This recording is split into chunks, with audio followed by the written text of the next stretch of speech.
Hi, I'm Nate Adams, and I have heard the goal of 40% reduction in carbon by 2030 bandied about quite a bit. And I don't know that a whole lot of people have really stepped back to see just what is involved in doing that. So I wanted to take a little time today and walk through some basic math of what it might look like. So let's get realistic about what 40% by 2030 looks like for US homes. So, for starters, I just want to say this is a heck of a lot harder than it sounds. There is hope, but it's not easy. So, this whole thought process came out of working with a group in Rochester, New York, that was trying to do this for the city of Rochester. And I started running some various scenarios and realized very quickly that this is a really, really steep hill to climb. And there's a number of things that need to happen before it's even possible. So what I want to do is take a step back and do what's called first principles thinking. So this is going and looking at the principles that control something, and basically it's going to the end and working backwards to what the solution might be. It's also kind of like what Albert Einstein said. He said if he had an hour to solve a problem, he would spend 55 minutes defining it and the other 5 minutes actually solving it. So let's do that. For starters, I'm bandying about the term first principles thinking. If you really want to understand what this is, go read Wait But Why, The Cook and the Chef. Elon Musk has done a wonderful job of this. He's pulled off some pretty incredible things. I mean, the guy just launched an electric car he built into space on a rocket that he built. That's pretty phenomenal for somebody to do, and that is the result of really good first principles thinking, which I'm just okay at, but I'm trying. So let's see what that looks like here. Now, first principles part one. I think we can all agree that operating our houses, running houses, requires energy. Pretty simple. There's really two different kinds of energy. So there's fossil fuel energy, which involves burning something, or there's renewable energy, which basically doesn't involve burning anything. If we are going to talk about renewable energy, we're almost exclusively talking about electricity because we are not very good at converting any kind of renewable energy into a fuel that can be burned. So yes, you can do it with hydrogen, but there's massive losses. So in general, if we want to convert our lives to run on renewable energy and achieve that 40% by 2030, we are going to have to electrify everything. And hat tip to David Roberts for coining that term. Now, if we're going to electrify everything, that means if we have a gas meter in our house, we need to get rid of it. And that may sound kind of crazy for people in northern climates, but I live in one. I live in Cleveland, Ohio. And let me tell you, this can be done. All four of these are the first four electrifications that we did. They are all pre-1920 homes in Cleveland. If these houses can be done this way, pretty much any house can be done this way. It gets difficult in the really cold climates, but we can deal with a huge swath of the U.S.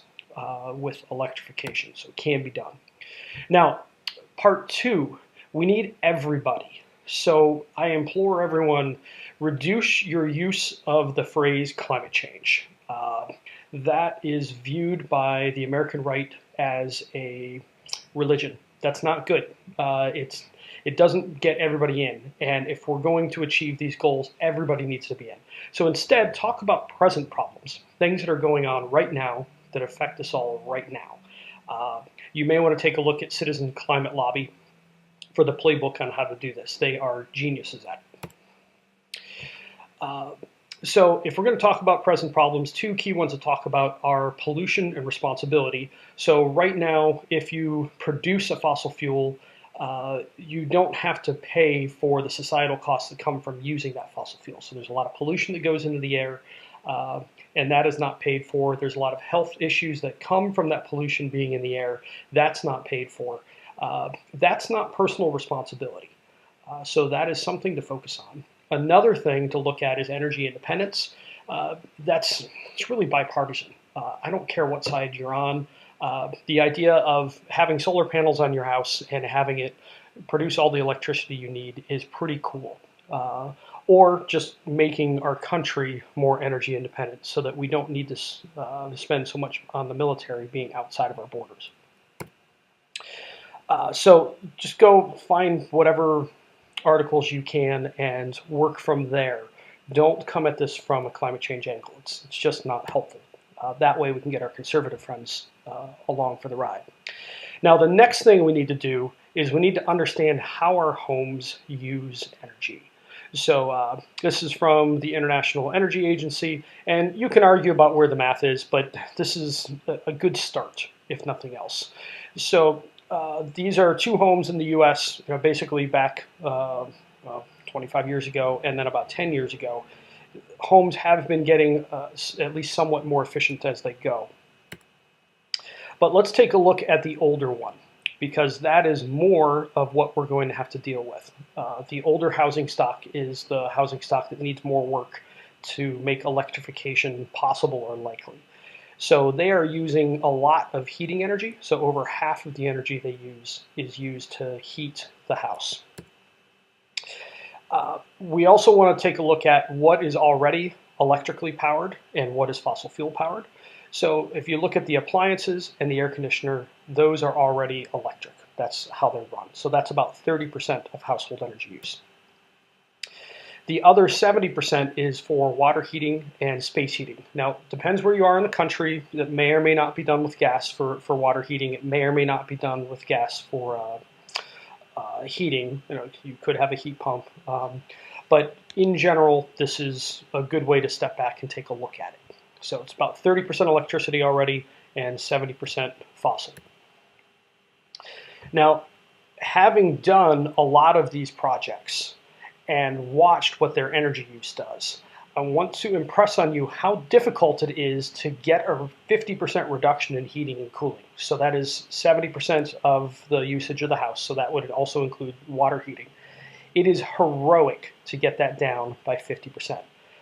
Is it possible? Yes, but don't expect that. That is, a 98th percentile kind of result. And even if we did that to every single house in the U.S. in the next 13 years, so we're not even talking that far out. I mean, a kid born today would be getting close to driving by the time we need to have this done. That's just not that far out. So if we did that to every single house in the U.S., we would only get about a 35% reduction in usage, which is short of the 40% that we're aiming at. So that's not enough. It's just not enough. The other thing that we need to think about is the fact that low-hanging fruit has been harvested. So our appliances are far more efficient than they used to be, and you can't buy an incandescent bulb anymore. I think you can get 40 watts. Maybe they've even been discontinued at this point. But you can't get an inefficient light bulb very easily anymore. So CFLs and LEDs are going in. All the low-hanging fruit, all the easy stuff for energy efficiency has been harvested. We're done. There just isn't much left. So that leads us to look at what scenarios might be. So let's assume for now that we are only looking at getting the 40% reduction by reducing fossil fuel usage by 40%. So we're not looking at electrification. So if we're going to get 40%, one of the ways we can get there is for 100% of US homes to get a 40% reduction in energy. I already said how difficult and heroic it is to get that kind of number. The odds of doing that for every house in the U.S., it's zero. It's not going to happen. There is no path that I see to get here. It doesn't exist. When I was originally doing the math on this, I was really bummed out and really depressed. So if you are right now, that's okay. This is where we need to go so that we can see what needs to happen. Second scenario is 40% of homes get 100% reduction in energy use. This is absurd and asinine. This would require 40% of US homes no longer using any energy at all, so they wouldn't have lights, they wouldn't have heat, they wouldn't have cooling. I think we can all agree that's not going to happen. So that's another 0% odds. The third scenario would be if half of homes got an 80% reduction in fossil fuel usage or carbon dioxide production.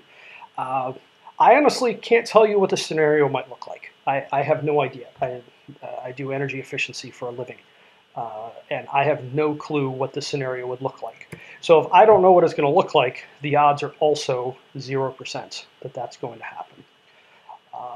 So if we aren't really looking hard at how to do this, it's really bleak.